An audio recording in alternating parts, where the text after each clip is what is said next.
Hello friends, मैं हूं एके पंडित। आपके लिए लाया हूं my YouTube channel Gurukul physics by AK Pandit में फर्स्ट चैप्टर फिजिक्स का। ठीक है, क्या है? विद्युत आवेश तथा क्षेत्र। तो हम बात करेंगे सबसे पहले इंट्रोडक्शन की। क्या है? स्थिर विद्युत की, यानी कि क्या है? भौतिक विज्ञान की वह शाखा जिसके अंदर हम किसके लिए चर्चा करेंगे? स्थिर आवेश की परिघटनाओं के बारे में चर्चा करेंगे। वो किसके अंदर आएगी? स्थिर विद्युत की के अंदर। ठीक है, हम बात करते हैं हम आगे आगे। ठीक है, आगे बात करते हैं आवेश की। अब भाई आवेश क्या है? ठीक है, तो हम क्विक करना है, शॉर्ट करना है, तो सीधी आवेश की परिभाषा पे चलेंगे, दूसरी चीजों के बारे में बात नहीं करेंगे। तो आवेश क्या है? कोई ऐसा द्रव्यमान कण जो अगर स्थिर अवस्था में है, स्थिर अवस्था में यानी कि वो क्या है? यानी कि क्या कर रहा है? कांस्टेंट। ठीक है, कांस्टेंट मोशन करता है। ठीक है, तो वो क्या उत्पन्न करेगा? विद्युत क्या करेगा? चुंबकीय क्षेत्र उत्पन्न करेगा। ठीक है, और स्थिर है तो विद्युत क्षेत्र उत्पन्न करेगा। और अगर उसकी गति समय पर निर्भर करती है, क्या करती है? समय पर निर्भर करती है, तो वो क्या करेगा? विद्युत चुंबकीय तरंगे यानी कि इलेक्ट्रोमोटिव या इलेक्ट्रोमैग्नेटिक वेव क्या करेगा? जनरेट करेगा। यानी क्या करेगा? विद्युत चुंबकीय तरंगे क्या करेगा? विद्युत चुंबकीय तरंगे क्या करेगा? उत्पन्न करेगा। तो हम बात करते हैं आगे कि भाई आवेश कितने प्रकार के होते हैं। तो आवेश होते हैं भाई दो प्रकार के। पहला धनात्मक, दूसरा ऋणात्मक। अब आगे इसी में बात कर लेते हैं भाई। एक इंपॉर्टेंट क्वेश्चन हमेशा आता है यहां से कि दो आवेश हमेशा क्या करते हैं आपस में? तो भाई समान प्रकृति के आवेश हैं तो क्या करेंगे? प्रतिकर्षित करेंगे। और विपरीत प्रकृति के आवेश है तो क्या करेंगे? हमेशा आकर्षित करेंगे। तो भाई हमेशा अभी अजमेर जिले के अर्धवार्षिक के पेपर में भी ये पूछा था कि दो आवेश है Q1 Q2, उनकी वैल्यू क्या है? 0 से बड़ी। दूसरा है Q1 Q2, दो आवेश है, उनकी वैल्यू क्या है? 0 से छोटी। तो बताइए कि किस जगह आकर्षण होगा और किस जगह प्रतिकर्षण होगा। तो मान लो कि Q1 क्या है? धनात्मक। क्या है? धनात्मक। और Q2 क्या है? धनात्मक। तो भाई Q1 और Q2 की वैल्यू क्या होगी? 0 से बड़ी। तो क्या करेंगे भाई? ये क्या करेंगे? प्रतिकर्षण करेंगे। अब दूसरी चीज, आप इनको धनात्मक नहीं मानकर आप दोनों को क्या करो? ऋणात्मक मान लो। तो भाई मैंने मान लिया ये ऋणात्मक है, ये भी ऋणात्मक है।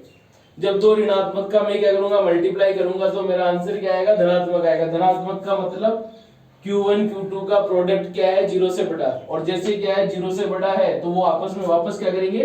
प्रतिकर्षण करेंगे। क्या करेंगे? प्रतिकर्षण। अब मान लो दूसरी चीज करते हैं कि Q1 Q2 क्या है? 0 से छोटा। तो हमने क्या मान लिया? Q1 मान लिया धनात्मक और Q2 क्या मान लिया? ऋणात्मक। तो दोनों का अब मल्टीप्लिकेशन करेंगे तो क्या आएगा भाई? देखो कि धनात्मक को ऋणात्मक से मल्टीप्लाई करेंगे तो क्या आएगा? ऋणात्मक आएगा। ऋणात्मक क्या होता है? 0 से छोटा। ठीक है, तो क्या हो गया भाई? दोनों की प्रकृति क्या है? अपोजिट है। अपोजिट प्रकृति के आवेश क्या करेंगे? आकर्षित करेंगे एक दूसरे को। ठीक है, अब मान लो कि हम तो Q1 को तो नेगेटिव मान लेंगे, Q2 को पॉजिटिव मान लेंगे। तो ये भी करोगे तो क्या आएगा? Q1 Q2 का प्रोडक्ट क्या आएगा? 0 से छोटा आएगा। और जैसे 0 से छोटा आया तो तुम्हारे को क्या पता चला कि भाई दोनों की प्रकृति क्या है? अलग अलग है। और जैसे अलग अलग है तो क्या करेंगे? एक दूसरे को आकर्षित करेंगे। तो भाई इसका आंसर तो क्या हो गया? Q1 Q2 बड़ा है 0, तो इसमें तो क्या आ जाएगा? प्रतिकर्षण। और इसके अंदर क्या आ जाएगा? आकर्षण। क्या आ जाएगा? आकर्षण आ जाएगा। ठीक है, तो हम चलते हैं आगे। अब अगला वाला पॉइंट है नंबर 3, चालक तथा विद्युत रोधी। तो भाई चालक तुम सबको पता है कि ऐसे पदार्थ जिनके अंदर क्या है कि आप यानी कि ऐसे पदार्थ जिनके अंदर क्या है? मुक्त इलेक्ट्रॉन पाए जाते हैं, उनको क्या कहते हैं? चालक कहते हैं। और दूसरी चीज, ऐसे पदार्थ जिनके अंदर क्या हो? मुक्त इलेक्ट्रॉन पाए नहीं जाते हैं, क्या कहलाते हैं? विद्युत रोधी कहलाते हैं। अब मान लो एग्जाम में एक क्वेश्चन और आता है कि जैसे आपको मान लो पूछ लिया कि किसी वस्तु के ऊपर क्या है? आवेश है, चाहे धनात्मक है चाहे ऋणात्मक है। बस हमारे को क्या पता लगाना है कि इस वस्तु के ऊपर आवेश है। तो भाई हम कैसे पता लगाएंगे कि इस वस्तु के ऊपर आवेश है? तो भाई एक प्रयोग है। कौन सा प्रयोग? एक प्रयोग है जिसका नाम क्या है? स्वर्ण पत्र दर्शी। तो भाई इस प्रयोग की सहायता से हम ये पता लगा सकते हैं कि इस वस्तु के ऊपर आवेश है या आवेश नहीं है, इस सबकी जानकारी हम प्राप्त कर सकते हैं। तो एग्जाम में पूछे तो ऐसी कौन सी वस्तु है या ऐसा कौन सा प्रयोग है जिसकी सहायता से हम आवेश का पता लगा सकते हैं? तो क्या लिखोगे आंसर? स्वर्ण पत्र दर्शी। ठीक है, अब हम चलते हैं आगे। विद्युत आवेश के गुण। आगे कहां चलते हैं? विद्युत आवेश के गुण। तो आ जाओ भाई, नंबर 4 विद्युत आवेश के गुण। विद्युत आवेश के गुण में नंबर 1 योज्यता। भाई योज्यता का मतलब तो आप समझते ही हैं कि जोड़ना, सिंपल सा जोड़ना।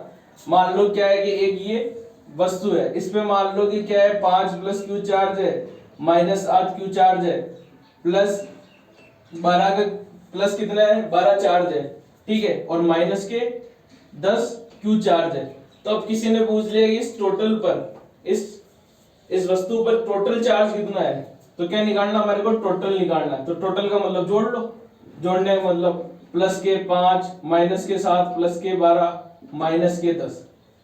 ठीक है, तो कितने हो गए? 12 और 5 17 तो प्लस के हो गए और 17 ही माइनस के हो गए। तो चार्ज कितना है भाई? 0। तो इसको क्या कहेंगे?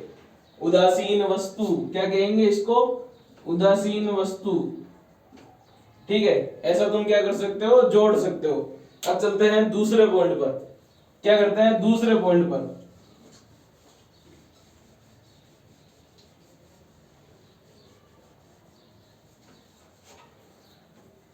ठीक है भाई, दूसरा पॉइंट जो है वो सेम आपके ऊर्जा संरक्षण के नियम पर आधारित है। यानी कि ऊर्जा संरक्षण का नियम क्या कहता है कि आप ऊर्जा को न तो उत्पन्न कर सकते हो न ही नष्ट कर सकते हो। ऊर्जा को एक रूप से दूसरे रूप में परिवर्तित कर सकते हो। ऐसा ही क्या है हमारा आवेश के लिए दूसरा गुण है कि हम आवेश को न तो उत्पन्न कर सकते हैं न ही आवेश को नष्ट कर सकते हैं। बस हम आवेश को क्या कर सकते हैं? एक रूप से दूसरे रूप में या एक वस्तु से दूसरी वस्तु पर स्थानांतरित कर सकते हैं। ठीक है, ये हो गया दूसरा गुण। तीसरा गुण है आवेश का क्वांटिनाइजेशन या आवेश का क्वांटीकरण। तो भाई आवेश का क्वांटीकरण से मतलब है कि आवेश क्या होता है? भाई आवेश सतत रूप से नहीं होकर कैसे होता है? विविक्त रूप से होता है। विविक्त रूप का मतलब क्या है कि आवेश क्या है? एक पीरियड के रूप में होता है। जैसे मान लो कि ये एक है, एक के बाद में हमारा सीधा क्या आता है? 2 आता है, 2 के बाद में हमारा सीधा क्या आता है?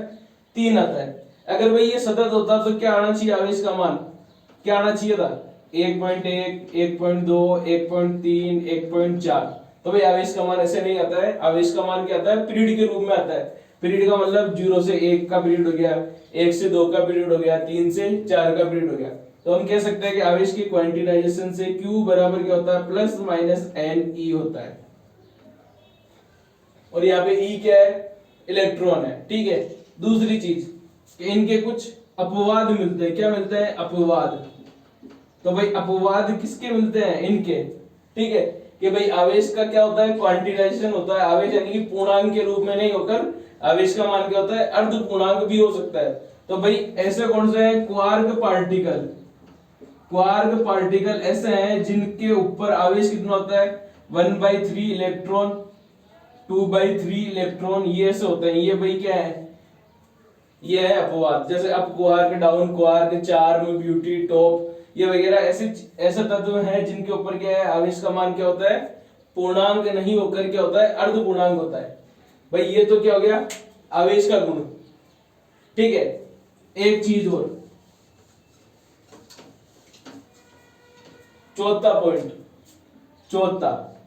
कि आवेश चाहे गतिमान अवस्था में हो चाहे आवेश विरामावस्था में हो, भाई आवेश का मान तो सेम रहेगा उस वस्तु पर। ठीक है, तो मान लो कोई वस्तु अगर गति कर रही है, उसके ऊपर 5 आवेश है, तो वो विराम अवस्था में है, फिर भी उसके ऊपर 5 ही आवेश रहेंगे। अब हम बात करते हैं इसी के अंदर एक चीज आती है विशिष्ट आवेश। क्या आती है? विशिष्ट आवेश। भाई अब ये विशिष्ट आवेश क्या है? विशिष्ट आवेश का मतलब आवेश अपॉन क्या है? द्रव्यमान। क्या है भाई? आवेश अपॉन द्रव्यमान। भाई अब द्रव्यमान आ गया तो भाई द्रव्यमान क्या करेगा? गति के ऊपर निर्भर करेगा। अगर मैं स्थिर अवस्था में हूं तो मेरा द्रव्यमान अलग आएगा, और मैं गतिशील अवस्था में हूं तो मेरा द्रव्यमान कुछ अलग आएगा। तो भाई ये ठीक है, आपेक्षिकता के सिद्धांत के अनुसार कि अगर द्रव्यमान, मान लो कोई चीज गतिशील अवस्था में है तो उसका द्रव्यमान m बराबर, यानी कि m बराबर क्या हो जाएगा? m naught upon under root 1 minus v square by c square के रूप में क्या होता है? उसका द्रव्यमान चेंज होता है। यहाँ पर m नॉट क्या है भाई? m नॉट क्या है? विरामावस्था में द्रव्यमान, विरामावस्था में द्रव्यमान। ठीक है, v क्या है? वस्तु का वेग, और c क्या है भाई? प्रकाश की चाल। ये तो सबको ही पता है, प्रकाश का वेग कह दो या प्रकाश की चाल कह दो, ये चीज सबको पता है कि भाई ये प्रकाश का वेग है, ये v वस्तु का वेग है, m नॉट क्या है? विराम अवस्था में वस्तु का द्रव्यमान, विराम अवस्था में वस्तु का द्रव्यमान। तो भाई ये तो हो गया हमारा इतना। अब हम आगे बात करते हैं कि अगर दो आवेश है तो उनके बीच में क्या हो रहा है कि या तो वो आकर्षण करेंगे या क्या करेंगे? प्रतिकर्षण करेंगे। तो भाई उनके बीच में आकर्षण और प्रतिकर्षण होगा तो उनके बीच में क्या होगा? किसी न किसी बल का अनुभव जरूर होगा। तो हमारे आए थे भाई साहब कूलाम, तो उन्होंने क्या दिया है कि दो आवेशों के मध्य लगने वाले बल के ऊपर उन्होंने बताया था कि भाई दो आवेशों के मध्य बल कैसे लगता है। तो हम चर्चा कर लेते हैं कूलाम बल की। तो यहां से भाई ये चैप्टर, ठीक है, ये चैप्टर कितने? 4, ये चैप्टर है 5 मार्क्स का। ठीक है, तो इसमें एक क्वेश्चन तो क्या आएगा? वस्तुनिष्ठ, और एक क्वेश्चन आएगा 4 नंबर का निबंधात्मक। तो इसके बारे में हम बात करते चलेंगे साथ में। तो भाई पहले बात करेंगे कूलाम का नियम। तो कूलाम के नियम से 1 नंबर का क्वेश्चन आने की संभावना सबसे ज्यादा है। तो देख लो भाई कूलाम का नियम क्या है। तो देख लो कूलाम का नियम, कूलाम का नियम। अब मान लो दो चार्ज है Q1 और Q2, दोनों के बीच की दूरी है R। तो भाई कूलाम ने क्या कहा था कि इन दोनों के बीच में लगने वाला बल यानी कि F किसके समानुपाती? दोनों के गुणनफल के समानुपाती, और दोनों की बीच की दूरी के क्या है? व्युत्क्रमानुपाती, वर्ग के व्युत्क्रमानुपाती। तो भाई दोनों नियम को जोड़ लो, दोनों को जोड़ेंगे तो F प्रोपोर्शनल किसके हो जाएगा? Q1 Q2 अपॉन किसके हो जाएगा? R स्क्वायर के। अब भाई हटो, प्रोपोर्शनल हटो तो क्या लगेगा? K Q1 Q2 अपॉन क्या लगेगा? R square. लग गया भाई R स्क्वायर। ठीक है, तो बल का मात्रक कौन सा होता है भाई? क्या होता है? न्यूटन होता है, तो न्यूटन लिख लो। बल का मात्रक तो वही रहेगा, चेंज थोड़ी होगा, किसी भी फॉर्म में रो बल। ठीक है, अब भाई देखो यहाँ पे K है, K का मान क्या? 1/4 पाई एप्सिलॉन नॉट। ठीक है, तो अब K की वैल्यू कितनी हो गई? 9 इंटू 10 की पावर 9। ठीक है, और मात्रक हम क्या लिखेंगे? तो मात्रक लिख लो इधर से, क्या लिखना चाह रहे हो तुम? तो क्या हो गया? न्यूटन मीटर स्क्वायर अपॉन क्या हो जाएगा? कूलाम स्क्वायर, K का मात्रक। ठीक है, और एप्सिलॉन नॉट की वैल्यू कितनी हो गई? ठीक है, एप्सिलॉन नॉट हो गया 8.85 इंटू 10⁻⁻12। इसका मात्रक ये है, तो इसका उल्टा कर लो तो क्या हो जाएगा? Coulomb square upon newton metre square हो जाएगा। भाई दोनों वैल्यू याद रखनी है। सीधे सीधे पूछ भी लेते हैं कि एप्सिलॉन नॉट की विमा भी बताएंगे आपको कैसे निकालते हैं। ये एप्सिलॉन नॉट का मान बताओ, ठीक है, और साथ में क्या लिखो? मात्रक लिखो या K की वैल्यू लिखो। तो भाई ये हो गया कूलाम का नियम। तो कूलाम का नियम क्या कह रहा है कि दो आवेशों के मध्य लगने वाला कूलाम बल दोनों के क्या है? दोनों आवेश के गुणनफल के समानुपाती तथा उनके बीच की दूरियों के वर्ग के व्युत्क्रमानुपाती के समानुपाती होता है। ठीक है, ये बल कैसे हो सकता है? आकर्षण और प्रतिकर्षण का दोनों का हो सकता है। ठीक है, तो अब चलते हैं हम आगे। तो इसके लिए सदिश रूप की बात नहीं करेंगे अभी हम, क्योंकि हमारे क्यू की डिवीजन है, तो हम आगे बात करेंगे। ठीक है, तो अब जब भी नया बैच स्टार्ट करेंगे पढ़ने के लिए तब बात करेंगे, अभी नहीं करेंगे। ठीक है,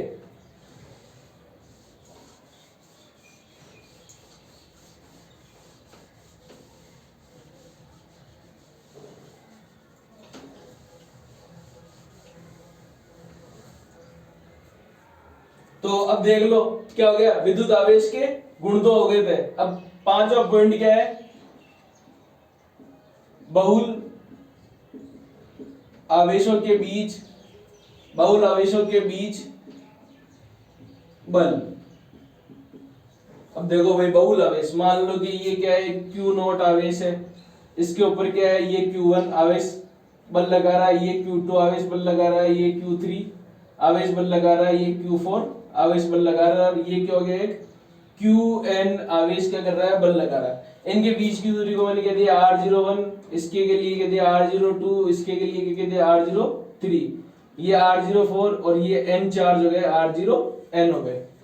तो भाई हमारे को पता है कि एक बल यानी कि दो बलों के बीच में, यानी कि दो आवेशों के बीच में बल लगता है, तो उसको क्या कहते हैं, F बराबर K Q1 Q2 अपॉन कितना कहते हैं, R स्क्वायर।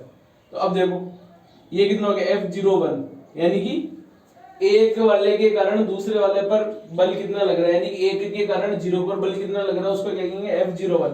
तो क्या हो गया, K Q0 Q1 अपॉन कितना हो गया, R01 का स्क्वायर। ऐसा ही क्या हो जाएगा, F02 K Q0 Q2 upon R02 का स्क्वायर।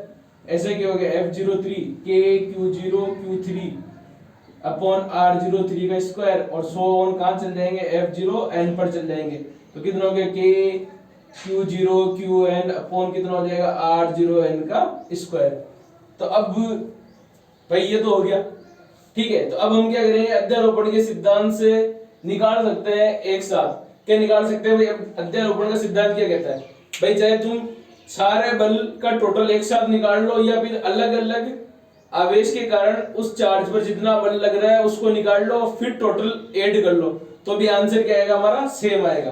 तो हम ऐड करते हैं, तो F नेट कितना हो गया, F01 F02 F03 और ये लो, सो ऑन कहां चल गया, F0N पर चल गए।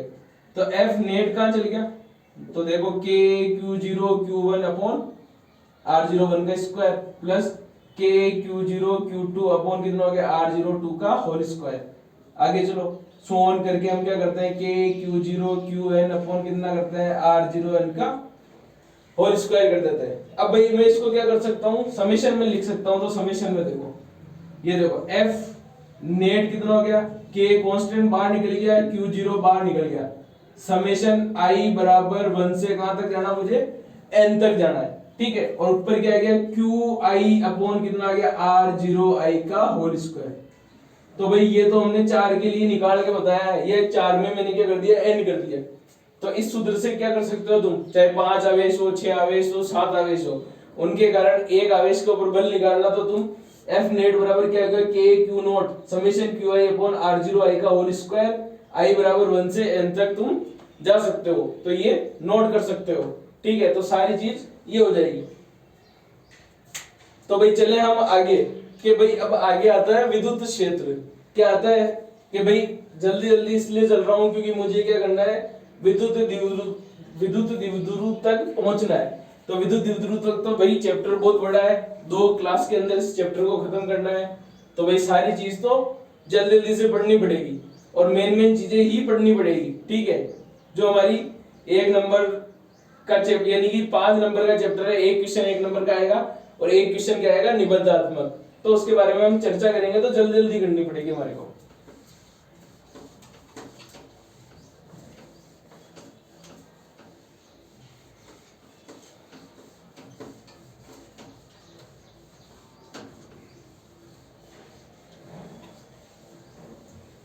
तो भाई देखो आगे देखो क्या है, विद्युत क्षेत्र। छठा पॉइंट क्या है, विद्युत क्षेत्र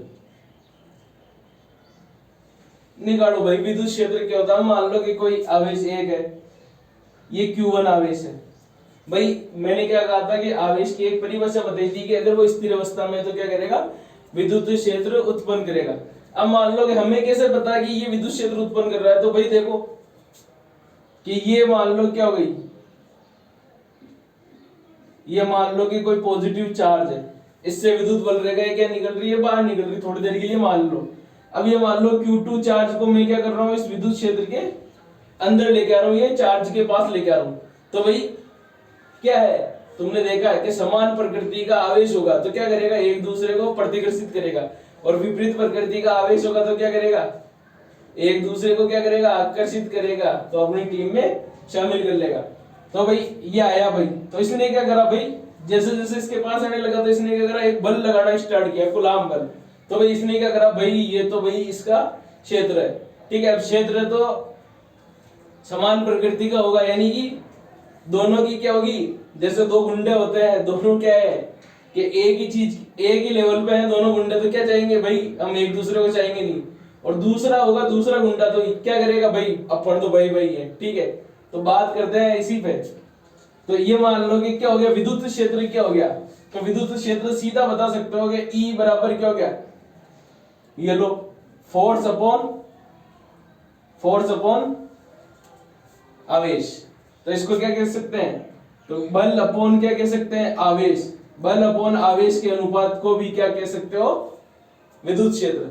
या कह सकते हो कि फोर्स पर यूनिट चार्ज, यानी कि एकांक आवेश पर लगने वाला बल क्या कहलाएगा, विद्युत क्षेत्र कहलाएगा। तो भाई ये आ गया E बराबर क्या हो गया, F/Q हो गया, ठीक है। अब मान लो कि छोटी सी चीज आती है, चलो मात्रक बता देते हैं। मात्रक क्या हो गया, न्यूटन अपॉन कूलाम हो गया। मात्रक क्या हो गया, न्यूटन अपॉन कूलाम हो गया, ठीक है। अब बात करते हैं आगे, किसकी बात करते हैं, बिंदु आवेश के कारण, बिंदु आवेश के कारण विद्युत क्षेत्र। अब बिंदु आवेश के कारण निकाल लो विद्युत क्षेत्र। तो अब ये मान लो कि यहाँ पे क्या है, प्लस Q आवेश है, इससे क्या निकल रही है, विद्युत बल रेखा है बाहर निकल रही है, ठीक है। अब ये मान लो दूसरा चार्ज क्या है, Q है, इसको मान लो, चलो हाँ ठीक है, Q मान लो, कैपिटल Q हो गया, स्मॉल q हो गया, ठीक है। तो जैसे जैसे ये पास आएगा तो इसके ऊपर भी क्या लगेगा, बल लगेगा। अब बल लगेगा तो निकाल लो, दोनों के बीच की दूरी r है, तो दोनों के ऊपर बल कितना हो जाएगा, F बराबर कितना हो गया, Q अपॉन r स्क्वायर। तो निकाल लिया भाई, ये हो गया। तो हमारे को चाहिए विद्युत क्षेत्र, तो E बराबर कितना हो गया, F/Q हो गया। तो ये Q अपॉन कितना हो गया, r स्क्वायर, और नीचे क्या हो गया साथ में, ये Q हो गया। तो अब देखो ये Q अपॉन r स्क्वायर, और ये Q, इस Q से U, इस Q से ये Q कट गया, तो हमारे पास विद्युत क्षेत्र कितना हो गया, E बराबर कितना हो गया, Q अपॉन कितना हो गया, r स्क्वायर। तो भाई कभी भी देखोगे बिंदु आवेश के कारण विद्युत क्षेत्र कितना होता है, Q अपॉन r स्क्वायर होता है, ठीक है। अब चलो भाई बल की विमा कैसे निकलेगी, निकालो बल की विमा कैसे निकलेगी, विमा पहले हम देखते हैं, बल की विमा देख लो। तो निकालने का तरीका बता ही देता हूं तुम्हारे को, कभी भूल जाओ तो force into acceleration, mass into acceleration, sorry. तो F बराबर कितना हो गया, m, इसको क्या कहते हैं, d2x अपॉन dt स्क्वायर। तो F की विमा कितनी होती है, मास है, मास का मतलब क्या होता है, m1, ठीक है। और x क्या है, डिस्टेंस है, डिस्टेंस मतलब लेंथ, इसको क्या कह देंगे, ये लो L1। और नीचे कितना आ रहा है, T2, तो ये लो T2। तो विमा कितनी हो गई, m1 L1 T-2। ये तो किसकी हो गई, बल की हो गई, चाहे तुम कूलाम बल लो चाहे कोई सा बल लो, उसकी विमा ये हो गई। अब हम बात करते हैं आगे, अब इससे हम क्या निकालते हैं, विद्युत क्षेत्र। तो E बराबर कितना हो गया, F/Q। भाई F/ कितना हो गया, Q। अब तुम्हारे को पता है कि आवेश क्या होता है, आवेश की विमा बता सकते हो, ठीक है। चलो नहीं बता सकते हो, मैं बता देता हूं। तो हमने क्या पढ़ेंगे, तीसरे चैप्टर में विद्युत धारा पढ़ेंगे। विद्युत धारा का मतलब क्या है, क्या है भाई, एकांक समय में प्रवाहित होने वाले आवेशों की संख्या को विद्युत धारा कहते हैं। तो I बराबर कितना हो गया, Q/T। तो यहां से I, यहां से Q निकलेगा IT। तो इसकी विमा कितनी हो गई, A1 T1। तो भाई जगह कम है हमारे पास अभी, तो इसको मिटा लेते हैं, फिर बात करते हैं आगे।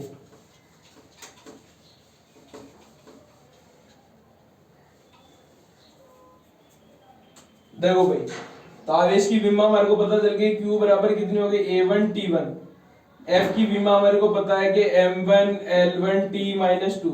तो निकाल लो भाई, विद्युत क्षेत्र की विमा कितनी हो गई M1 L1 T minus 2 upon कितनी हो गई A1 T1। तो कितनी हो गई M1 L1 T माइनस 3 और A माइनस 1। तो विद्युत क्षेत्र की विमा कितनी हो गई M1 L1 T माइनस 3 और A माइनस। ये हो गई भाई विद्युत क्षेत्र की विमा। ठीक है, अब हम बात करते हैं विद्युत क्षेत्र की विमा निकल गई, तो विद्युत बल रेखाएं देख लेते हैं, या चलो इससे भी देखते हैं एक चीज, इससे भी एक चीज आती है।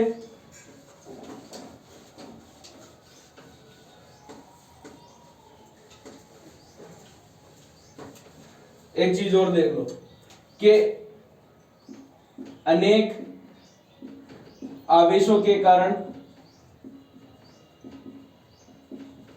विद्युत क्षेत्र, तो भाई वही पहले वाला चित्र मान लो कि ये Q0 आवेश है, ये Q1 आवेश है, ठीक है, ये Q2 Q3 और ये Qn है।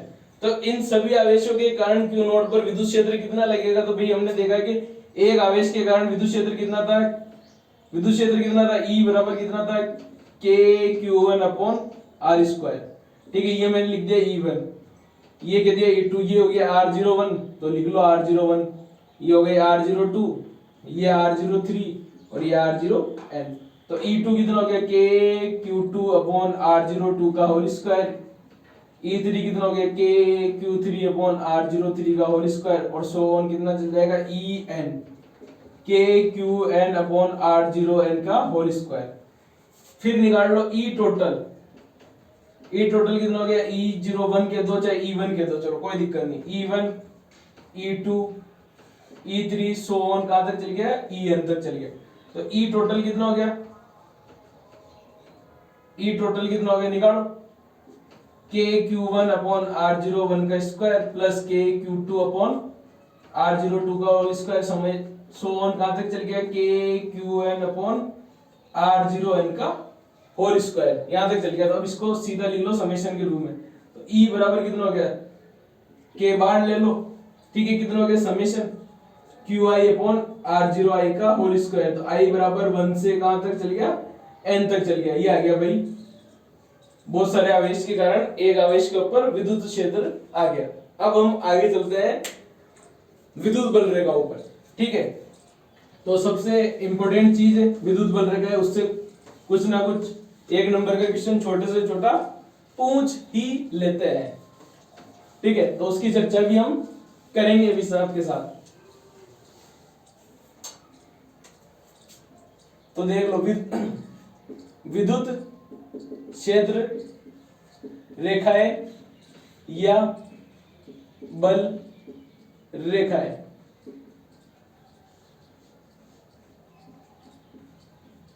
अब देखो सबसे सरल, ठीक है, कि मान लो कि किसी काल्पनिक, ठीक है, मान लो कि हमने क्या मान लिया, एक काल्पनिक पृष्ठ मान लिया। अब मैंने क्या करा, कोई एक आवेश छोड़ा, तो भाई स्वतंत्रता पूर्वक आवेश छोड़ा गया, जिस मार्ग या काल्पनिक मार्ग का अनुसरण करेगा उसको क्या कहेंगे, विद्युत बल रेखाएं कहेंगे। ठीक है, दूसरी चीज ये मान लो मैंने क्या मान लिया, एक काल्पनिक पृष्ठ मान लिया। अब मान लो कि इस पॉइंट पे मैंने क्या करा, ये P पॉइंट, इस पे मैंने क्या करी, टेंजेंट डाली, भाई स्लोप डाली ऊपर, तो ये क्या बताएगी, विद्युत क्षेत्र की दिशा बताएगी। तो भाई मान लो इस पे हो गई, तो ये लो, ये विद्युत क्षेत्र की दिशा बता दी, ये लो, इसने क्या करी, विद्युत क्षेत्र की दिशा बता दी। तो भाई ये जो काल्पनिक पृष्ठ है यही क्या है, विद्युत बल रेखाएं हैं। तो ऐसा भी कह सकते हो कि स्वतंत्रता पूर्वक छोड़ा गया आवेश जिस पथ या जिस मार्ग का अनुसरण करता है वह विद्युत बल रेखाएं कहलाती है। ठीक है, ये हो गया विद्युत बल रेखा। अब हम बात करते हैं विद्युत बल रेखाओं के गुण की, लगभग 6-7 है। ठीक है, तो तुम याद कर सकते हो, नहीं तो हम 4-5 गुण की ही बात करेंगे। ठीक है, तो देखो सबसे पहले भाई पहला गुण क्या है कि काल्पनिक बंद पृष्ठ या काल्पनिक पृष्ठ क्या बताएगा भाई, काल्पनिक पृष्ठ पर, यानी कि पृष्ठ पर टेंजेंट यानी पृष्ठ पर खींचा गया, पृष्ठ पर खींची गई स्पर्श रेखा, स्पर्श रेखा क्या कहेंगे, स्पर्श रेखा क्या बताएगी, विद्युत क्षेत्र की दिशा। तो देख लो भाई विद्युत क्षेत्र की दिशा बता रही है। दूसरा पॉइंट सबसे इंपॉर्टेंट कि भाई विद्युत बल रेखाएं यानी कि दो विद्युत बल रेखाएं कभी भी आपस में परस्पर काटेगी नहीं। अब मान लो कि ये लो, ये एक विद्युत, ये हो गई E1 विद्युत बल रेखा, ये हो गई E2 विद्युत बल रेखा।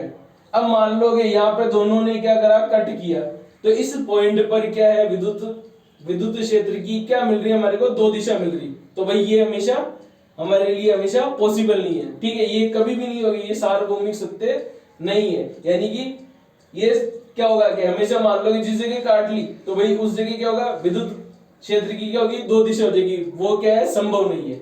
ठीक है, अब चलते हैं हम आगे तीसरे पॉइंट पर। तीसरा पॉइंट कि भाई जिस जगह मान लो कि ये सरफेस है, तो भाई यहां से मान लो अगर विद्युत बल रेखा बाहर निकल रही है तो क्या होगी, पृष्ठ के हमेशा क्या होगी, क्या होगी, पृष्ठ के हमेशा लंबवत होगी। क्या होगी, पृष्ठ के हमेशा लंबवत होगी। या मान लो कि ये है, यहाँ पे प्रवेश कर रही है तो हमेशा क्या करेगी, जहां पे प्रवेश करेगी और जहां से क्या होगी, निर्गत होगी, वहां पे क्या होगी, पृष्ठ के हमेशा लंबवत होगी। कैसे भी भाई देख सकते हो, तुम नोट कर सकते हो, इनके बीच का एंगल हमेशा क्या मिलेगी, ये देखो इस पॉइंट पे हमेशा ये देखो 90 डिग्री बन रहा है, इस पॉइंट पे 90 बन रहा है, इस पे 90 बन रहा है और इस पे 90 बन रहा है। तो भाई सब पे क्या बनेगा, हमेशा 90 ही बनेगा।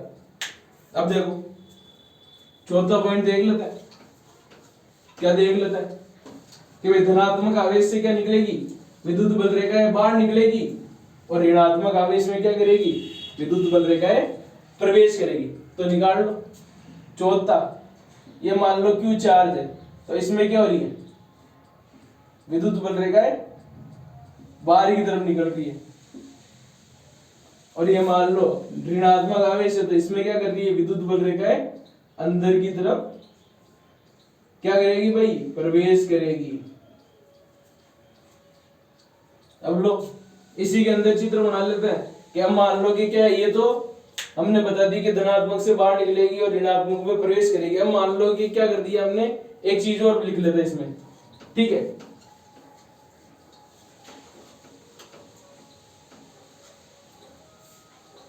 अब मान लो क्या होगी, ये प्लस Q चार्ज है और पास में ही मैंने क्या कर दिया, प्लस Q चार्ज कर दिया, तो दोनों आपस में क्या करेंगे, प्रतिकर्षित करेंगे। तो ये देखो, तो प्रतिकर्षित करेंगे तो क्या हो गई, ये बल रेखा कैसी बन जाएगी, ऐसा बाहर की तरफ बढ़ जाएगी।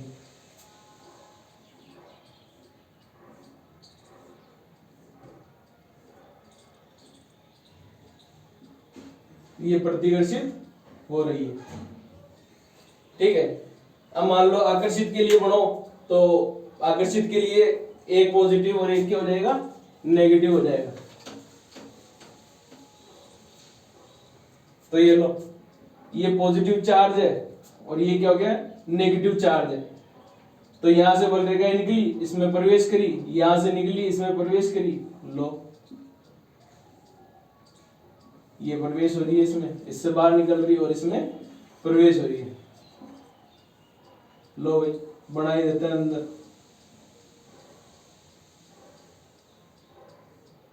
लो ये बाहर निकल रही है तो निकाल लो बाहर।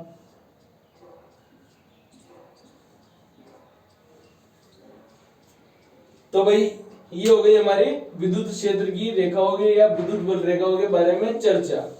तो आज की क्लास हम यही समाप्त करते हैं। इसके आगे हम चर्चा करेंगे विद्युत फ्लक्स और विद्युत द्विध्रुव, और इनसे संबंधित क्या करेंगे, जो 4 नंबर के क्वेश्चन आने का चांस है, जिससे उस टॉपिक की चर्चा करेंगे और अच्छे से समझेंगे कि उसका आंसर कितना निकलता है। तो धन्यवाद, आज की हमारी ये क्लास यही समाप्त करते हैं।